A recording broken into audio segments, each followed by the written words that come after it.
So hello friends, welcome back to my channel Meenachari creations. ఈ రోజు video వచ్చేసి ప్రెగ్నెన్సీలో ఉన్నప్పుడు టోటల్గా బాడీ అంతా అండ్ మెయిన్గా వచ్చేసి పొట్ట మీద ఇచ్చింగ్ అనేది అండ్ అంటే దురద అనేది ఎక్కువగా వస్తూ ఉంటుంది అనమాట.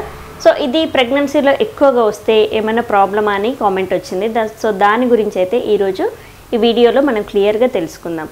ఇంకా ఏంటంటే ప్రెగ్నెన్సీలో ఉన్నప్పుడు ఫస్ట్ మెయిన్ థింగ్ వచ్చేసి బ్లడ్ అనేది తక్కువగా ఉంటే, ఎనిమియా ప్రాబ్లం ఎవరికైతే ఉంటే వాళ్ళకి మాత్రం ఖచ్చితంగా ఈ దురద అనేది బాడీ మొత్తం వస్తూ ఉంటుంది. సో బాడీ మొత్తం ఎవరికైతే దురద వస్తుందో వాళ్ళు మాత్రం ఒకసారి బ్లడ్ టెస్ట్ అనేది చేయించుకోండి, ఎంత పర్సంటేజ్ ఉందనేది చెక్ చేయించుకోండి. సో బ్లడ్ తక్కువ ఉంటే మాత్రం మీరు ఫుడ్ అనేది బ్లడ్కి తగ్గట్టుగా మీరు ఫ్లూయిడ్స్ అండ్ జ్యూసెస్, ఫ్రూట్స్ ఇలాంటివి అండ్ డైట్ అనేది సపరేట్ షేర్ చేశాను. సో ఈ బ్లడ్ ఇంప్రూవ్మెంట్ చేసుకుంటే మాత్రం ఈ బాడీ అంతా దురద అనేది కంప్లీట్గా తగ్గిపోతూ ఉంటుంది. సో ఇది ట్రై చేయండి. అండ్ నెక్స్ట్ ఇంకా బాడీలో ఏమైనా బ్లడ్ ఇన్ఫెక్షన్ ఉంటే కూడా ఇలా బాడీ అంతా కూడా దురద వస్తూ ఉంటుంది. సో బాడీ కంప్లీట్గా దురద వస్తుందని అంటే ఎలర్జీ లేదా బాడీలో బ్లడ్లో ఇన్ఫెక్షన్ అనేది ఎక్కువగా ఉంటే మీకు ఈ దురద అనేది బాడీలో వస్తూ ఉంటుంది. సో ఖచ్చితంగా ఈ రెండు బాడీ మొత్తము మీకు ఇచ్చింగ్ ఎప్పుడైతే వస్తుందో బ్లడ్ టెస్ట్ అయితే ఖచ్చితంగా చేయించుకోవాలి. సో ఇన్ఫెక్షన్ ఏమైనా ఉందేమో కూడా ఒక్కసారి చెక్ చేయించుకోండి. సో ఒకసారి దురద మొత్తం వస్తుందంటే అది ఎలర్జీ కూడా కావచ్చు. సో ఈ రెండు మాత్రం మీరు తెలుసుకోవాలి. దాని తర్వాత పొట్ట మీద దురద రావడం అనేది కామన్ అనమాట. ప్రెగ్నెన్సీలో ఉన్నప్పుడు పొట్ట అంతా పల్చగా అయిపోతూ ఉంటుంది. సో ఈ టైంలో పల్చగా అయ్యే టైంలో మనకి మళ్ళీ డెలివరీ అయిన తర్వాత కూడా బాగా దురద వస్తూ ఉంటుంది. ఏదైనా దెబ్బ తగిలి మానేటప్పుడు ఎలా అయితే దురద వస్తుందో అలానే ప్రెగ్నెన్సీలో అండ్ ఆఫ్టర్ డెలివరీ 2 times మీకు ఖచ్చితంగా ఈ బాడీ మొత్తం ఇచ్చింగ్ అనేది కామన్ అనమాట. సో ఇలా ఎక్కువ దురదేస్తుంది అనేసి మీరు ఏది పడితే అది పెట్టి, అంటే గోర్లు ఉంటాయి కదా, గోర్లతోనే బాగా ఇలా రక్కుతూ ఉంటారు. సో ఇలా ఇచ్చింగ్ అనేది కొంచెం ఎక్కువగా ఉన్నప్పుడు బాగా గోర్ల గీతలు కూడా పడేలాగా మనము గోకుతూ ఉంటాం అన్నమాట. సో ఇలా చేయొద్దు.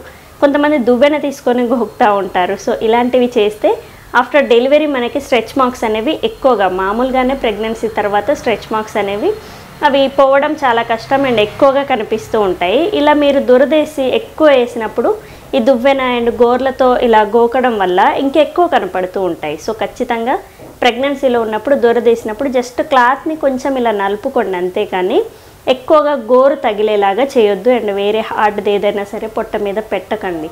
సో బాడీ అంతా కూడా అంతే చాలా సెన్సిటివ్గా ఉంటుంది కాబట్టి దానికి తగ్గ ట్రీట్మెంట్ తీసుకోండి. అండ్ పొట్ట మీద అయితే మాత్రం ఖచ్చితంగా నేను చెప్పే ట్రిక్ ట్రై చేయండి. అదేంటంటే వేపాకు అండ్ ఉప్పు, నూనె ఈ 3 కలిపి కొంచెం మిక్స్ చేసి దాన్ని పొట్టకి అప్లై చేసి దాంట్లో కొంచెం ఆయిల్ అప్లై చేయండి రాసుకునేటప్పుడు.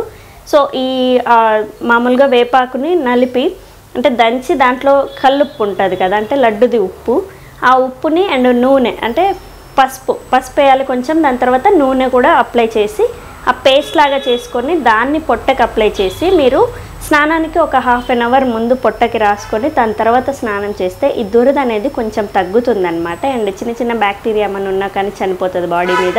సో ఖచ్చితంగా బాడీ అంతా కూడా మీరు అప్లై చేసుకోవచ్చు ఓపిక ఉంటే. సో పొట్ట మీద వరకు ఉన్న వాళ్ళు కూడా ట్రై చేయండి. సో ఇది న్యాచురల్గా మీకు దురదని కొంచెం తగ్గిస్తుంది అండ్ ఉపశమనం కనిపిస్తుంది అనమాట. సో ఖచ్చితంగా ఈ ట్రిక్ ట్రై చేస్తారని అండ్ ఎక్కువగా దురదేస్తే మాత్రం ఒకసారి హాస్పిటల్కి వెళ్తే చాలా మంచిది. సో స్కిన్ చాలా సెన్సిటివ్ ఉంటుంది కాబట్టి ఇది హోమ్ మేడ్ టిప్ అనమాట. సో ఇది మీరు ట్రై చేయొచ్చు. కాకపోతే మీరు ఎక్కువ దురదగా ఉంటే ఒకసారి హాస్పిటల్కి వెళ్ళి డాక్టర్ని కన్సల్ట్ అవ్వడం చాలా ముఖ్యం. సో చూసారు కదా ఈరోజు వీడియోలో ప్రెగ్నెన్సీలో ఉన్నప్పుడు ఈ దురద అనేది బాడీ మొత్తం అండ్ పొట్ట మీద ఎక్కువ రావడం అనేది కామనా కాదా అనే దాని గురించి ఈరోజు వీడియో. సో రేపటి వీడియోలో ఇంకొక మంచి టాపిక్తో మీ ముందుకు వస్తాను. Thank you. Please subscribe my channel Meenachari creations. Thank you.